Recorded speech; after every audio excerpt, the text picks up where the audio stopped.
Hello বন্ধুরা, আমি তোমাদের কাছে নতুন একটা রেসিপি নিয়ে এসেছি চাটের। দেখো, চাট করতে গেলে আমার কি লাগছে তোমাদেরকে দেখিয়ে দিচ্ছি। খাওয়ার পর দেখো, যে রুটিগুলো বেঁচে যায় সেই রুটি দিয়ে আমি চাট বানাচ্ছি। এখানে আমি 4টে রুটি নিয়েছি। এখানে দেখো মটরের ঘুগনি করে নিয়েছি।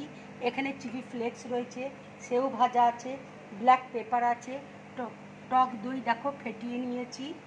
এখানে চাট মশলা আছে, শসা কুচি আছে, লঙ্কা কুচি আছে, ধনে পাতা রয়েছে, নারকেলকে কুচিয়ে নিয়েছি, পেঁয়াজ কুচি রয়েছে, আর এখানে লেবু রয়েছে।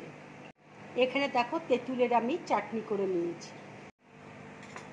এবার দেখো রুটিগুলোকে আমি ছোট ছোট টুকরো করে কেটে নেব।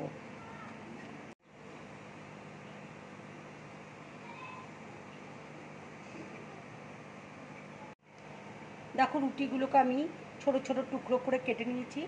এবার আমি কড়াইয়ে তেল বসিয়েছি। তেল দেখো গরম হয়ে গেছে। এবার আমি অল্প অল্প করে রুটি তেলের মধ্যে ছেড়ে দিচ্ছি। রুটিগুলোকে দেখো একদম লাল লাল করে ভাজবে।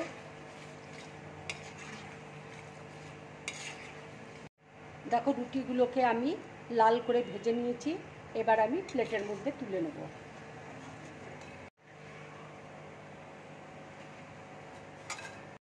রুটিগুলোকে দেখো এরকম আমি লাল করে ভেজে নিয়েছি।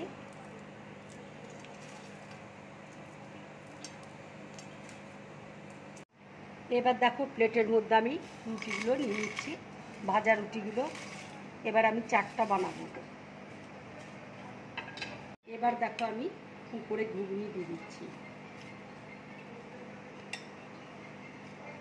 এবার দেখো আমি শসা কুচি দিয়ে দিচ্ছি।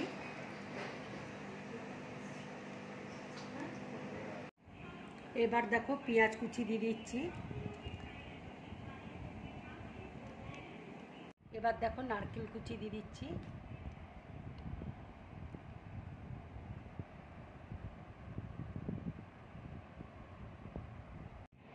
এবার আমি কাঁচা লঙ্কা কুচি দিয়ে দিচ্ছি।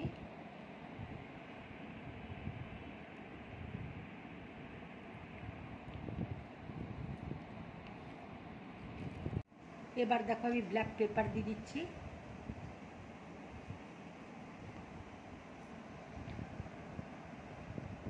এবার আমি সেও ভাজা দিয়ে দিচ্ছি।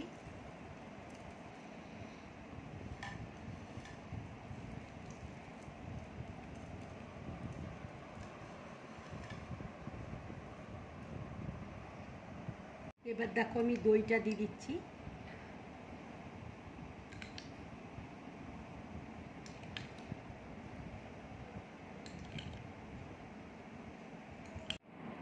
এবার দেখো তেঁতুলের চাটনিটা আমি দিয়ে দিচ্ছি।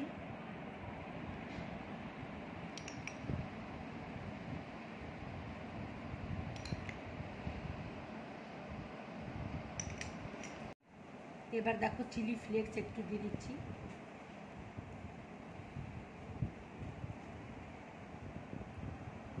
এবার আমি লেবুর রস দিয়ে দিচ্ছি।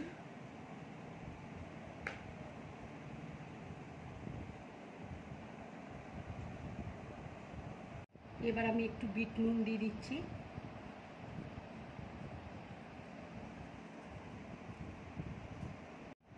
এবার আমি ধনে পাতা কুচি দিয়ে দিচ্ছি।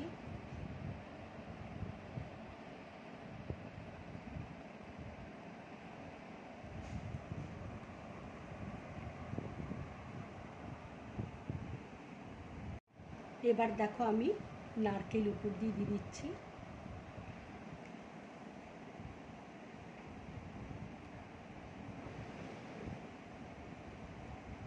বন্ধুরা, তোমরা এইভাবে চাট বানিয়ে খাবে, খুব ভালো লাগবে খেতে। এটা বড়দেরও ভাল লাগবে, ছোটদেরও ভাল লাগবে খেতে। যদি আমার এই রেসিপিটা তোমাদের ভালো লাগে তাহলে লাইক করবে, শেয়ার করবে, আর ড্রিম ব্লগ চ্যানেলটাকে সাবস্ক্রাইব করবে। নমস্কার।